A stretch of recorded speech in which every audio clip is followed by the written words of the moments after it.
আসসালামু আলাইকুম। আপনাদেরকে স্বাগত জানাচ্ছি স্কুল অফ হোপের পক্ষ থেকে। আজকে ইংলিশ স্পোকেনের জন্য আমরা বেছে নিয়েছি টেক্সট বুক ক্লাস 8 এর page number 12 and unit 1 lesson 3। যারা ভালো ইংরেজি আজকে বলতে পারে, আপনি মোস্ট অফ দেম তাদের অভিজ্ঞতা হচ্ছে তারা মূলত টেক্সট যে বই ছিল তাদের পড়াশোনার, সেগুলো খুব বুঝে বুঝে অর্থসহ পড়েছিল বলেই তারা খুব ভালো ইংরেজি জানে এবং হয়তো লিখতে পারে ভালো কিন্তু বলতে পারে না, কারণ তাদের বলার অভ্যাসটাই। কিন্তু যারা বলতে পারে তারা মূলত এই সেম ওয়েতেই টেক্সট বুক বুঝে বুঝে অর্থসহ পড়েছিল এবং ওইখান থেকে তাদের মূলত বিল্ড আপটা শুরু। সো সেই চিন্তা থেকেই আমরা আজকে একটু দেখব যে ক্লাস 8-এর ইটস ফ্রম 12 পেজ, 12 নম্বর পেজ, ইউনিট 1 লেসন 3। সো আমরা আজকে একটু এই প্যাসেজটা দেখব। এই প্যাসেজটা মূলত হচ্ছে কথা বলছে আওয়ার ইথনিক কমিউনিটিস, অর্থাৎ আমাদের যে আদিবাসী বা আমাদের যে উপজাতি জনগোষ্ঠী আছে তাদেরকে নিয়ে। এটা নিয়ে ডিবেট আছে, উপজাতি না আদিবাসী। সো এই ডিবেটে আমরা না যাই।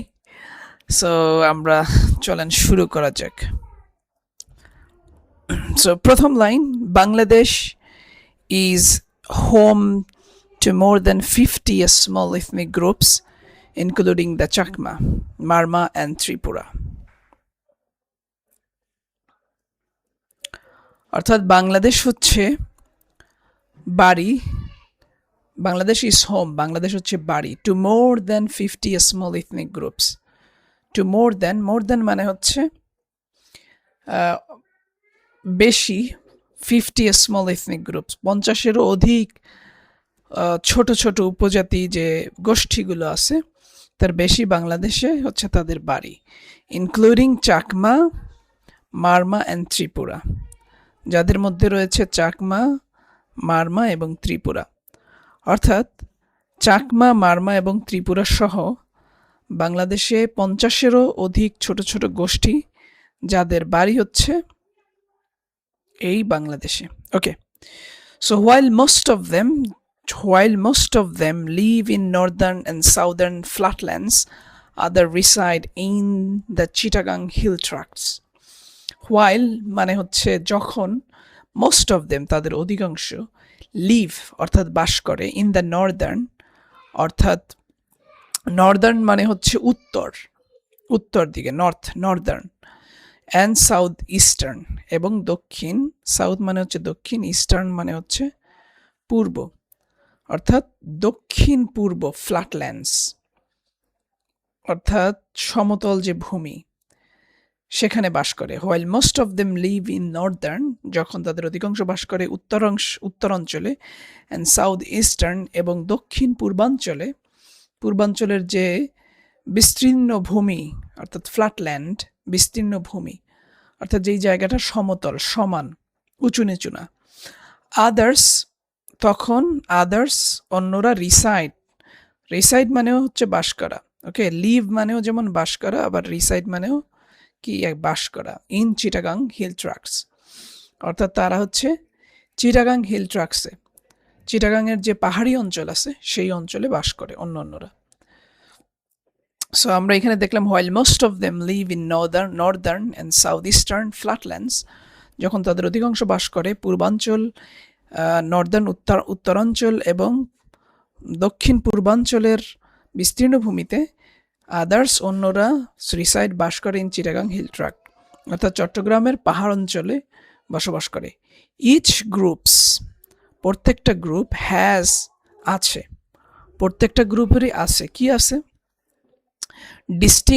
ডিস্টিংক্ট মানে হচ্ছে স্বতন্ত্র। অর্থাৎ ধরেন আপনার একটা একদম কি বলে এক্সেপশনাল গুণ আছে, আপনি ভালো গান গাইতে পারেন, আরেকজন ভালো কোরআন তেলাওয়াত করতে পারে। এই যে বিশেষ বিশেষ গুণ, অর্থাৎ প্রত্যেকের যে আলাদা আলাদা যে গুণ, সেটাকেই বলে মূলত ডিস্টিংক্ট অর্থাৎ স্বতন্ত্র।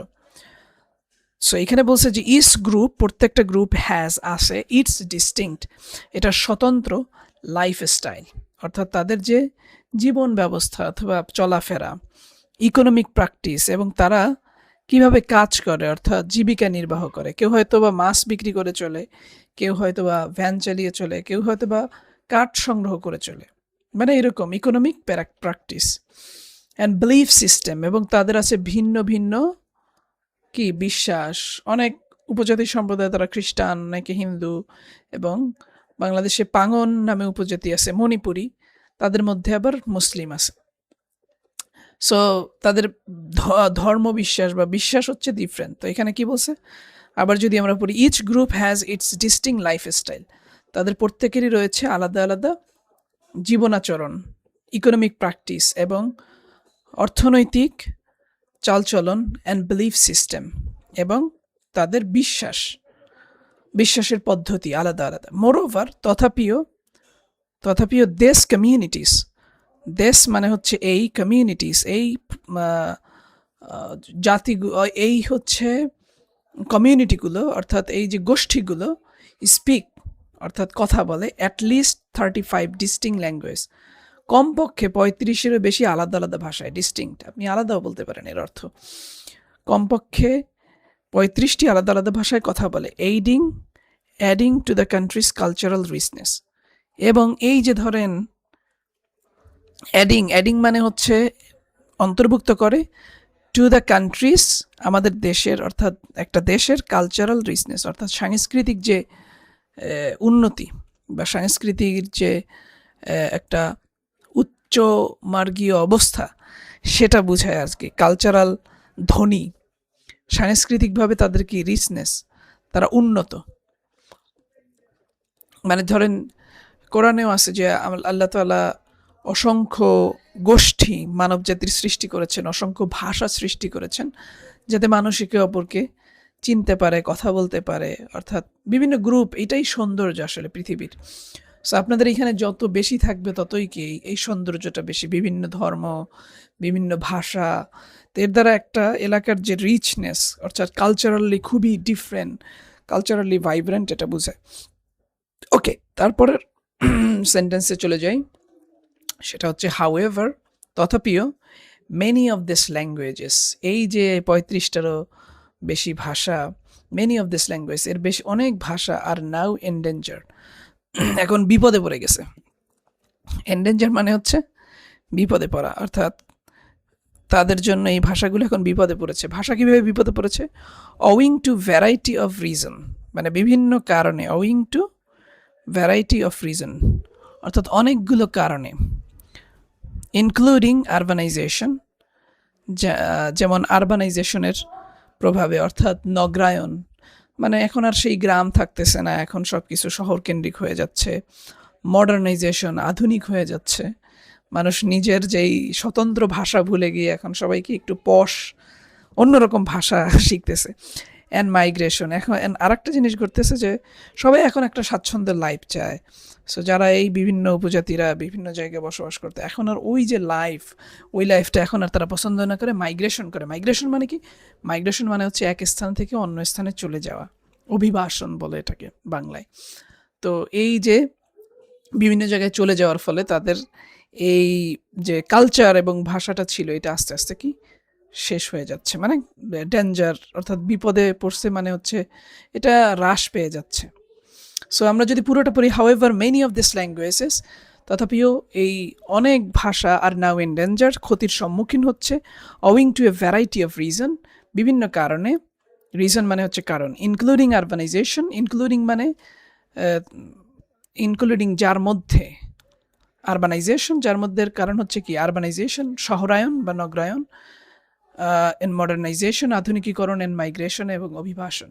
দ্য গ্লোবাল ইস্যু, বৈশ্বিক যে ব্যাপার, দ্য গ্লোবাল মানে হচ্ছে বৈশ্বিক, ইস্যু মানে হচ্ছে ব্যাপার, is known as language death, অর্থাৎ এটাকে বিশ্বের ভাষায় এটাকে কি বলে? এটাকে বলে হচ্ছে ল্যাঙ্গুয়েজ ডেথ, অর্থাৎ ভাষার মৃত্যু। এটাকে বলে হচ্ছে, ওকে ইটস গোয়িং ডাউন, আচ্ছা এটাকে বলে হচ্ছে ভাষার মৃত্যু। ইনফ্যাক্ট, প্রকৃতপক্ষে, ইনফ্যাক্ট মানে হচ্ছে প্রকৃতপক্ষে, হাত দেখা যাচ্ছে কিনা জানি না। দ্য ইউএন ওয়ার্নস, ইউএন কি করছে? ইউএন ওয়ার্নস করছে দ্যাট যে মেনি ইথনিক ল্যাঙ্গুয়েজ, অনেক ভাষা আর ডিসঅ্যাপিয়ারিং, তারা কি হয়ে যাচ্ছে, হারিয়ে যাচ্ছে অ্যাট অ্যালার্মিং রেট, মানে হচ্ছে উল্লেখযোগ্য হারে। উল্লেখযোগ্য হারে হচ্ছে মেনি কি বলে ভাষা হারিয়ে যাচ্ছে। ইউএন কারা? ইউএন হচ্ছে জাতিসংঘ। জাতিসংঘ ওয়ার্ন মানে সতর্ক করেছে দ্যাট মেনি ইথনিক ল্যাঙ্গুয়েজ, অনেক উপজাতি ভাষা আর ডিসঅ্যাপিয়ারিং হারিয়ে যাচ্ছে অ্যাট অ্যান অ্যালার্মিং রেট, যেটা খুবই একটা ভয়াবহ রেটে, অর্থাৎ খুবই আশঙ্কাজনক হারে। উইথ ওয়ান ল্যাঙ্গুয়েজ ডাইং, একটা ভাষা মরে যাচ্ছে এভরি 2 উইকস, অর্থাৎ পৃথিবীতে প্রতি 2 সপ্তাহে একটা ভাষা মরে যাচ্ছে, মানে একটা ভাষা হারিয়ে যাচ্ছে পৃথিবী থেকে। During British colonial rule, during British colonial rule মানে হচ্ছে যখন একটা ব্রিটিশদের হচ্ছে ঔপনিবেশিক শাসন ছিল, ডিউরিং ব্রিটিশ কলোনিয়াল রুল, অর্থাৎ ব্রিটিশদের ঔপনিবেশিক শাসনের সময় ইথনিক মাইনরিটি গ্রুপস, অর্থাৎ উপজাতি যে সংখ্যালঘু গোষ্ঠী ছিল, মাইনরিটি মানে হচ্ছে যাদের সংখ্যা একটু কম থাকে যেই সব গোষ্ঠীর, সো প্লেড, তারা তখনকার তাদের একটা গুরুত্বপূর্ণ ভূমিকা। প্লেড মানে হচ্ছে তারা খেলা করছিল ব্যাপারটা তা না, তাদের ভূমিকা ছিল। প্লেড মানে এখানে সিগনিফিক্যান্ট, অর্থাৎ গুরুত্বপূর্ণ, রোল মানে ভূমিকা।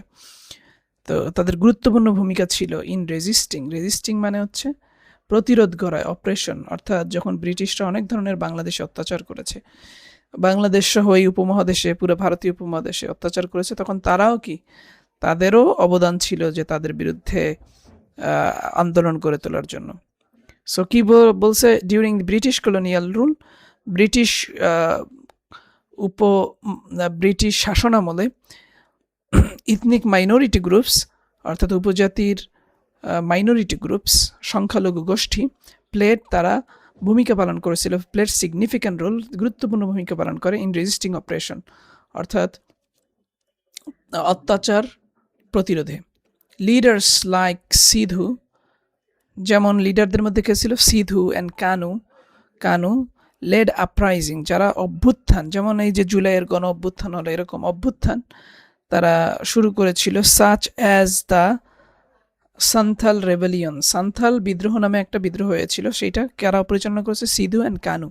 লেড পরিচালনা করেছিল আপরাইজিং, অভ্যুত্থান, such as the Santhal rebellion, Santal বিদ্রোহ, there by highlighting there contribution, যার ফলে বোঝা যাইতেছে, ঠিক আছে, হাইলাইটিং মানে একটা প্রভাব, যে এটা বোঝা যাচ্ছে, দেয়ার কন্ট্রিবিউশন, অর্থাৎ তাদের যে প্রভাব এটা কিন্তু হাইলাইট হচ্ছে, অর্থাৎ সম্মুখে দেখা যাচ্ছে।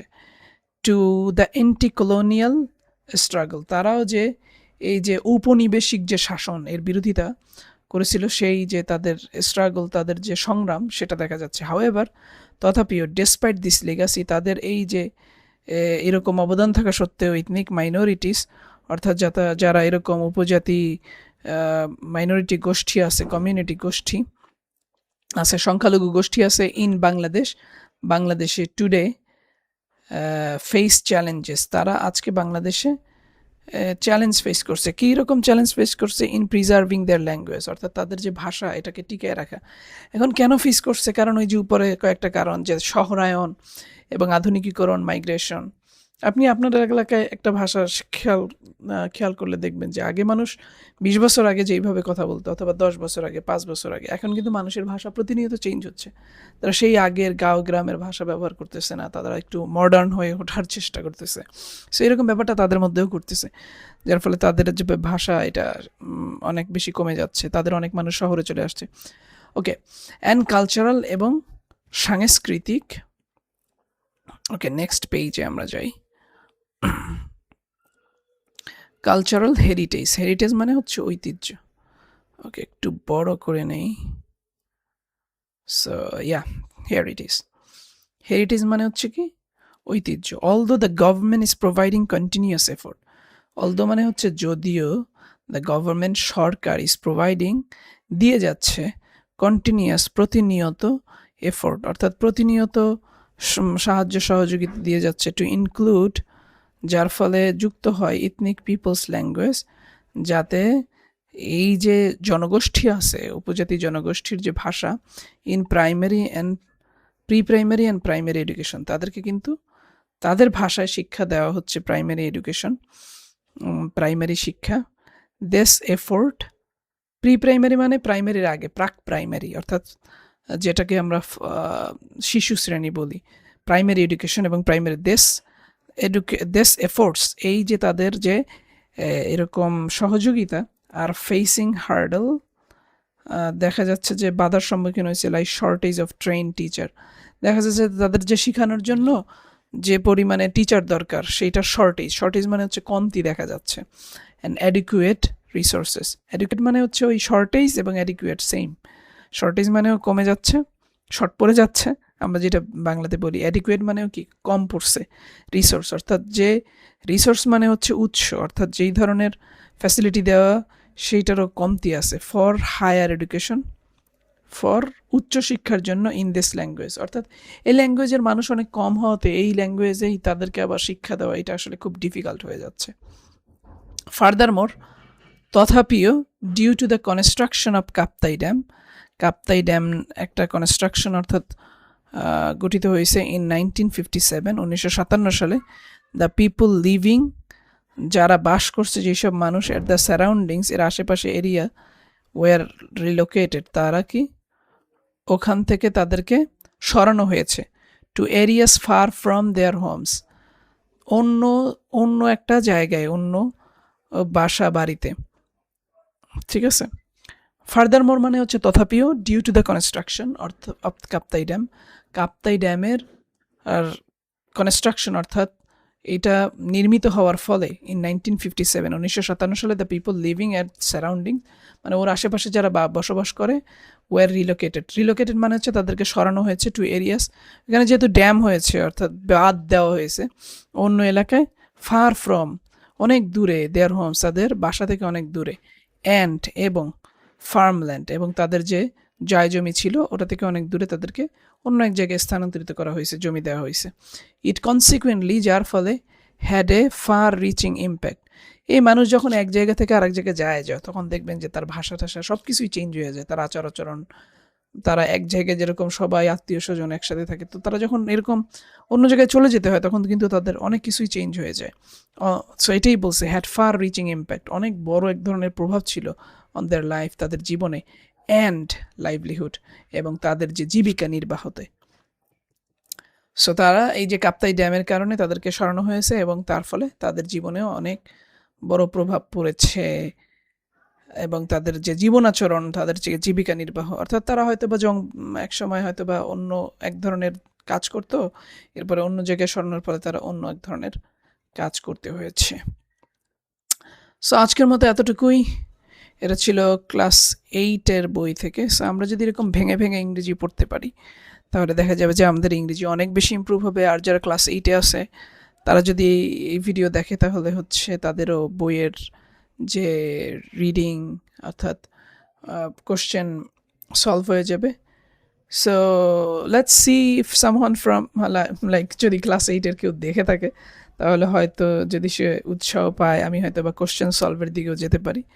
দেখা যাক। আজকের মতো এই পর্যন্তই। সবাই ভালো থাকবেন। আসসালামু আলাইকুম রহমতুল্লাহ।